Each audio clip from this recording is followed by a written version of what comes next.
Eduardo e a Carol, que nos ministrar. A gente teve essa oportunidade, Deus é bom. Estenda suas mãos, vamos ministrar sobre a vida dele. Pai, nós te agradecemos pela vida do pastor Éder.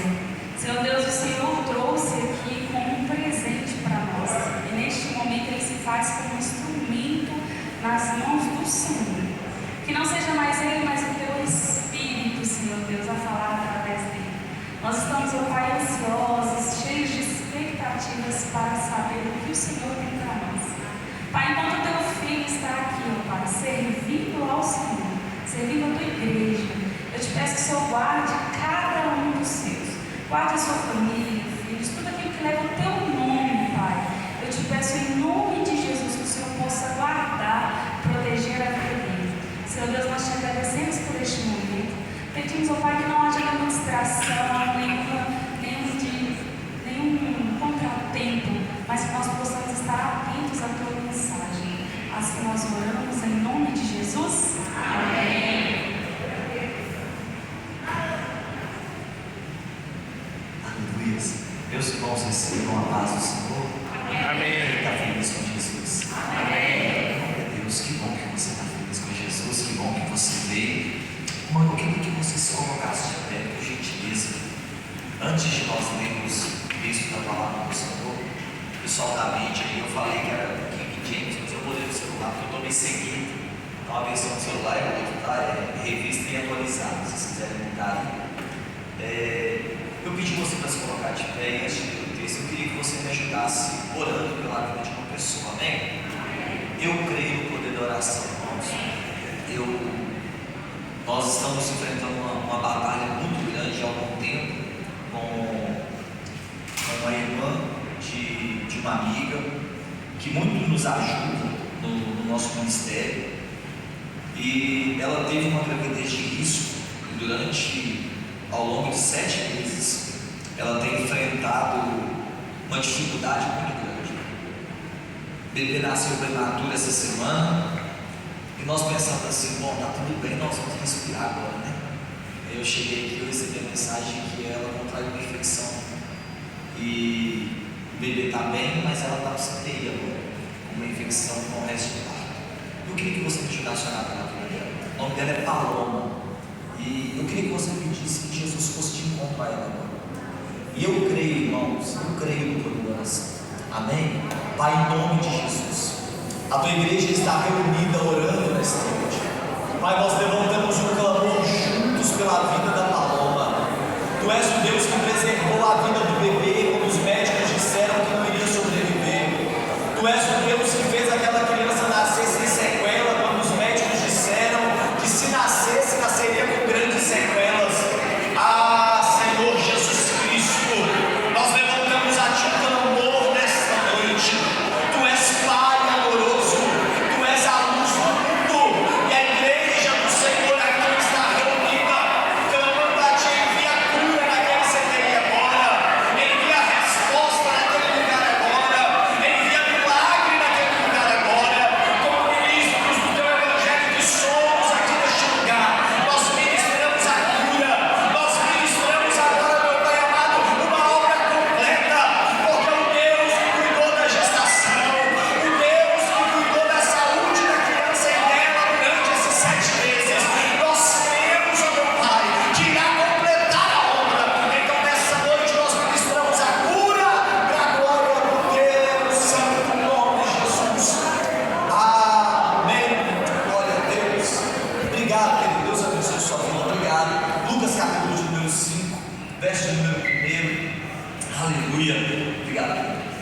Eu quero louvar a Deus por esta oportunidade. Enquanto você encontra o endereço de Lucas capítulo 5, quero louvar a Deus pela vida do meu amigo Dudu. Deus abençoe pela vida da sua irmã. Deus abençoe, querido. Obrigado, viu, pelo carinho,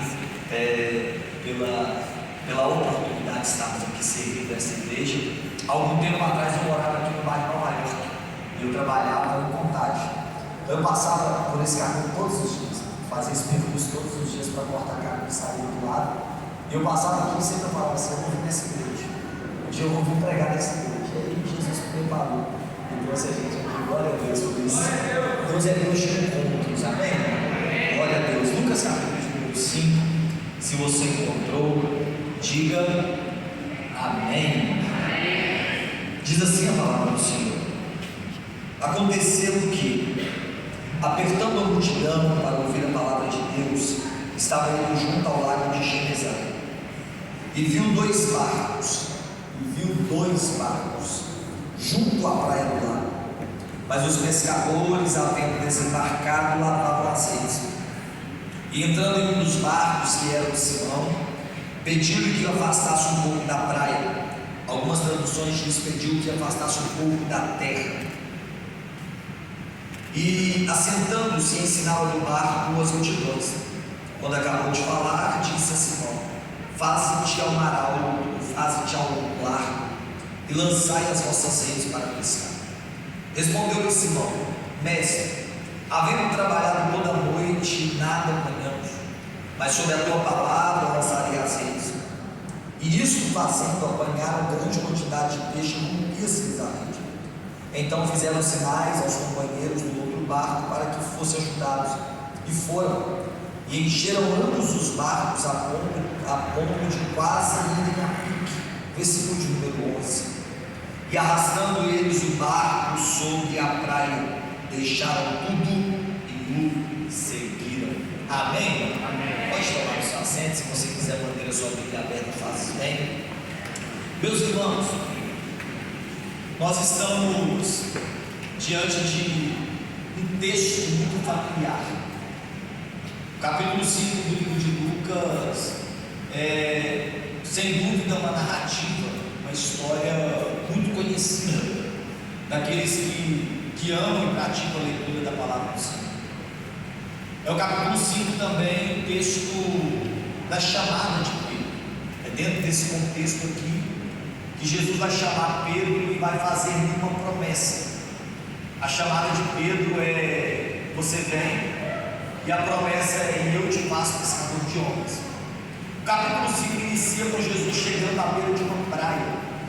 Se você tiver o cuidado de voltar no capítulo antes, você vai se deparar com o capítulo 4.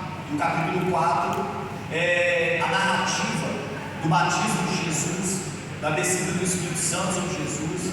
É a narrativa de Jesus sendo tentado pelo diabo.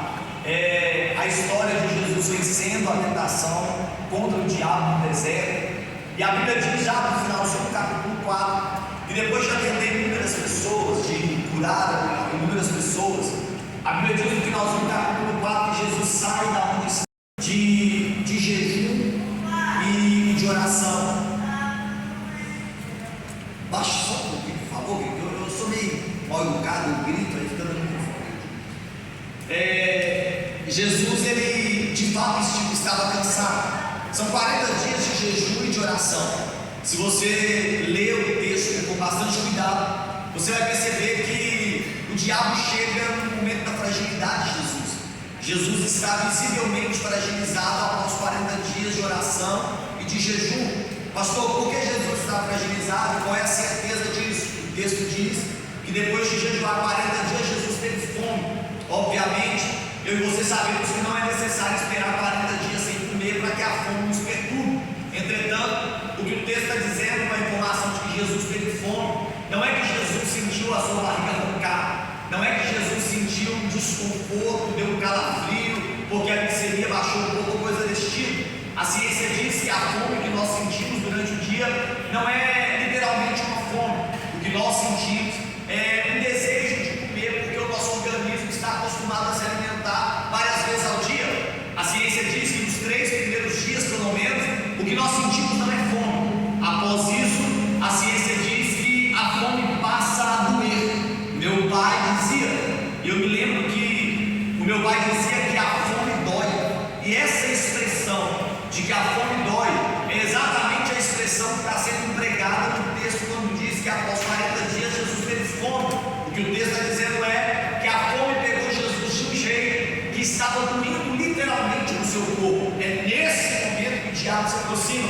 Entenda, irmão, uma coisa: o diabo sempre vai tentar chegar no momento quando nós estamos fragilizados, ou pelo menos com aparência de fragilizado. O que o diabo não esperava é que um corpo fragilizado por fora era o reflexo de uma alma e de um espírito fortalecido em Deus. Após 40 dias de O diabo se aproxima. E qual é a proposta do diabo? Entenda isso, irmão. Nem tudo que está dando certo quer dizer que é certo. Nem tudo que está dando certo é porque Deus está nesse negócio. Se fosse alguns crentes de hoje, talvez quando o diabo ofereceu a pedra e disse transforma em pão, ele tinha dito: olha, isso aqui é uma provisão de Deus, que ideia maravilhosa, afinal de contas, eu tenho poder para transformar a pedra em pão. Mas quando o diabo chega e diz: se tu és o filho de Deus, então pega essa pedra e transforma em pão. O diabo está tentando confundir a mente de Jesus. Afinal de contas, quando Jesus é batizado por João Batista, o texto diz que o céu se abre, uma pomba desce representando o Espírito Santo de Deus, e o texto diz que do céu uma voz ecoa dizendo: este é o meu filho, em quem minha alma se compraz.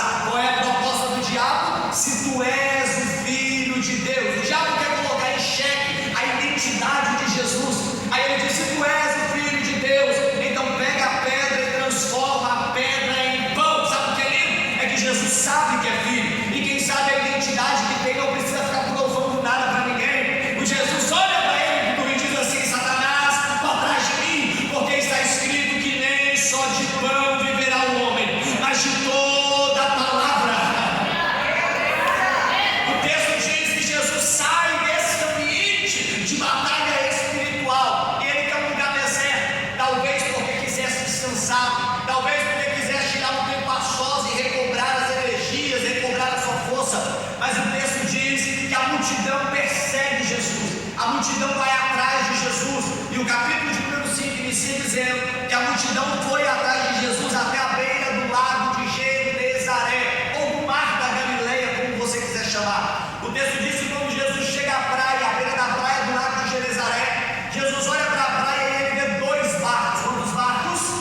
Dois barcos. Jesus olha para a praia e ele vê dois barcos. Quando eu li essa informação, irmão, eu tentei entender o que é que estava acontecendo nesse contexto, porque se de fato só existem dois barcos na praia, e esses dois barcos é o de Pedro e seus sócios,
Jesus entra no barco de Pedro. Jesus entra no barco de Pedro. Sabe o que é interessante? É que ao entrar no barco de Pedro, Jesus dá uma ordem para ele. E a ordem é: Pedro, tira o barco da terra. Eu gosto disso, irmão. Pedro, tira o barco da terra. Bom, deixa eu te falar uma coisa. Jesus é especialista em nos arrancar da nossa zona de conforto. Eu repito. Jesus é especialista em nos arrancar da nossa zona de conforto. Pedro passou a noite toda no barco, no mar, no barco e no mar. Tudo que Pedro quer agora, irmão, é casa. Tudo que Pedro quer agora é descanso. Tudo que Pedro quer agora, irmão, é ir lá banhar com a sua esposa e dizer: deu ruim. A pesca não foi boa. Aí Jesus entra no barco e diz: Pedro, já que eu estou no barco, agora eu vou tirar o barco da terra. Aí eu acho lindo, porque aqui eu descobri uma coisa. Nós nos contentamos, e glória a Deus por isso, em ter Jesus no barco. E o melhor de tudo é ter Jesus no barco. Mas nós estamos deixando de viver grandes milagres, porque apesar de ter Jesus no barco, a gente permanece no barco preso na terra. Eu repito, ligue para isso. Nós estamos vivendo, deixando de viver grandes respostas, grandes milagres em Deus, grandes experiências com Deus, porque apesar de um dia ter levantado a mão, ter aberto a porta do barco, ter deixado Jesus entrar no barco, a gente ainda não aprendeu a tirar o barco da terra. E é utopia, é loucura querer viver aquilo que só o céu pode fazer com o barco preso na terra. Lavar a solidária. Vou repetir isso aqui. Não dá para viver os milagres que vêm do céu com o coração preso na terra. Não dá para viver os milagres que só o céu pode promover com os olhos presos na terra, com os desejos presos na terra, com os nossos anseios presos na terra. É por isso que no congresso Somos Luz, Deus colocou você sentado aí, trouxe um noitinho para ficar gritando na sua cabeça e dizer para você: já está na hora de você desamarrar o barco e criar coragem de tirar o barco da terra, porque o que eu tenho contigo não dá para viver preso. Qual é o nosso problema? A gente diz que ama o céu, a gente diz que está indo para o céu, mas a gente continua morrendo, matando por causa da terra. A gente estuda por causa da terra. E não para de estudar, não, estuda mesmo. Só não deixa a sua faculdade arrancar o lugar que é de Cristo no seu coração. A gente trabalha por aquilo que é terreno. Trabalha mesmo, quer trabalhar. Só não deixa o seu emprego, o seu CNPJ arrancar o lugar de Cristo no seu coração. Jesus entra num barco de Pedro e diz: Pedro, chegou a hora de tirar o barco da terra. Não sabe o que eu acho aqui? É que se o Pedro fosse eu ia olhar para Jesus e falar: senhor, está de sacanagem comigo. Eu trabalhei a noite toda, eu estou cansado, chefe. O senhor entra no meu barco, o senhor nem me pede licença. Entra no meu barco e me diz para tirar o barco da terra. Só que Pedro não questiona. Pedro não interpõe a vontade de Jesus. Pedro simplesmente guarda essa informação. Pedro obedeceu. Jesus entra no barco, dá ordem para o Pedro de um barco da terra. A mensagem que eu preguei no retiro da quadrangular de manhã, se eu não me falha a memória, foi sobre Abraão, correto? Foi sobre Abraão. Deus dá uma ordem para Abraão, capítulo 22 de Gênesis, e diz: Abraão, sai da tua terra, vai lá para a terra de Moriá. Abraão parte de Berseba, sai e vai para Moriá. E a ordem de Deus é: mata Isaac, sacrifica Isaac. Hoje eu quero o culto de Isaac assado. Abraão pega Isaac e vai para Moriá. Quando chega lá, Abraão está prestes a matar o Isaac. Não, o Isaac está amarrado, a lenha está em ordem, o altar está levantado. Abraão saca o cutelo, ele vai matar o menino. Deus diz: Abraão, não faz nada com o menino. E o texto diz assim: olha, ele ergueu os olhos, viu preso pelo chifre, de trás dele um carneiro. Quando eu vi essa informação, eu falei: ok, eu já vi no Discovery Channel que tem carneiro lá naqueles áreas, uns carneiros de abraço que sobem em árvore. Aí eu entendi a expressão: Abraão erguendo os olhos, ele viu preso um carneiro. Só que eu falei: sabe o que a Bíblia diz? Que o carneiro estava preso numa moita. E árvore é árvore, moita é moita.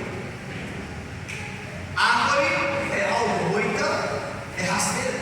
Só que o texto diz que Abraão ergueu os olhos e viu. Abraão ergueu os olhos e. Abraão ergueu os olhos e. Bom, quando eu li essa informação,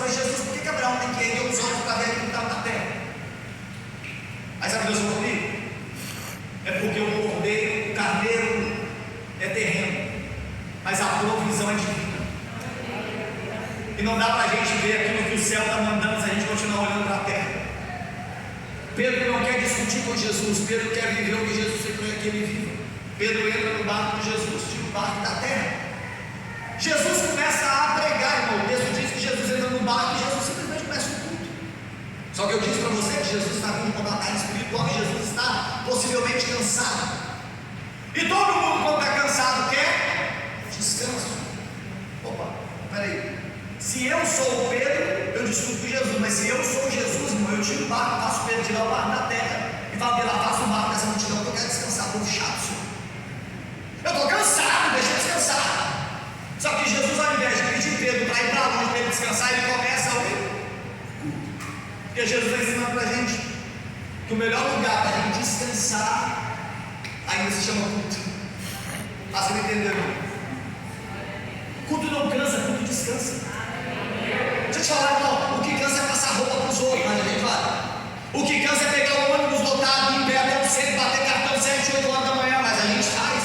O que cansa é trabalhar de domingo a domingo, mas a gente faz porque tem um salário no final do mês. Aí quando chega a hora do culto, cansado. Mas eu sou de uma geração, irmão, que dizia que o culto é um lugar de descanso.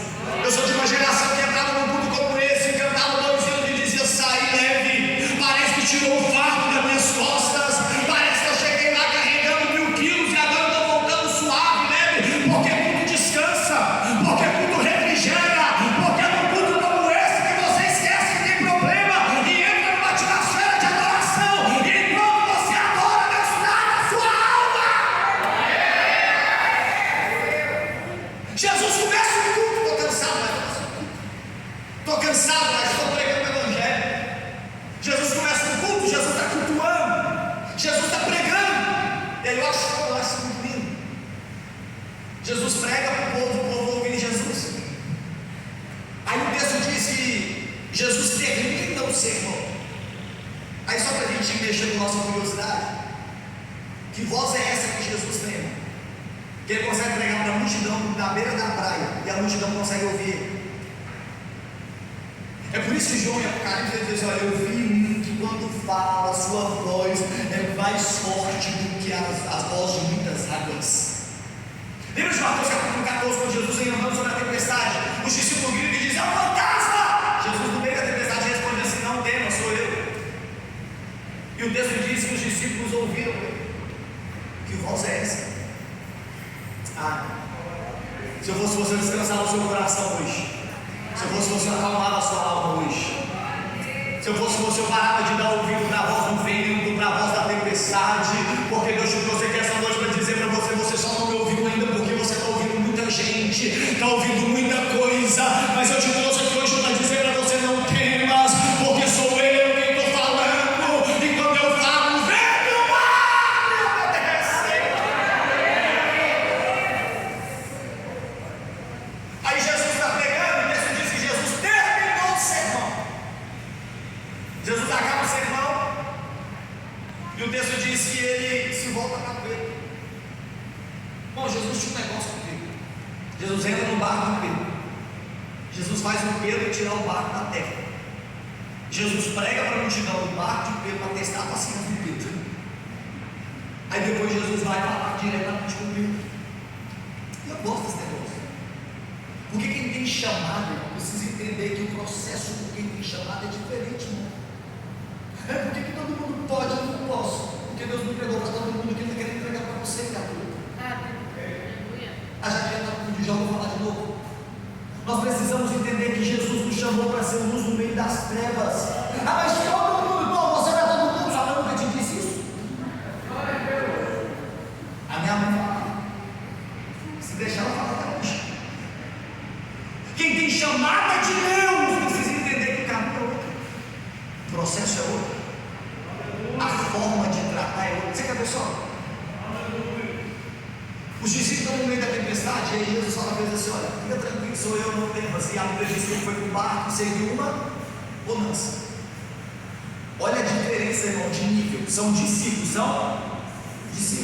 Aí com o apóstolo Paulo, capítulo 27 do livro de Atos, a Bíblia diz que Jesus, Paulo é preso, Paulo já está dentro do barco, aí Jesus dá uma notícia para ele e fala: Paulo, vem cá te dar uma notícia. Qual é a notícia? O barco vai afundar. falei, Jesus, que diferença de tratamento dos discípulos, o livro do barco afundar, com o Paulo só deixa ele entrar lá para depois avisar que o barco vai afundar. Aí ele vai ler o capítulo todo, que você vai perceber que o barco afunda, mas o Paulo não morre. Porque está dizendo, irmão, o barco do discípulo eu até preservo, porque o discípulo às vezes não tem maturidade para entender o que eu estou fazendo. Mas o barco do obreiro, o barco do apóstolo, o barco do pastor, às vezes eu deixo afundar, mas eu preservo a vida dele. Aí a Bíblia diz que Jesus termina de falar com a multidão e se volta para Pedro. E olha que interessante, eu vou ler para você. Versículo de número 4 diz assim: e quando acabou de falar, algumas versões dizem assim, e tendo ele acabado de falar, disse a Pedro. Eu gosto dessa informação, porque ele termina de falar com a multidão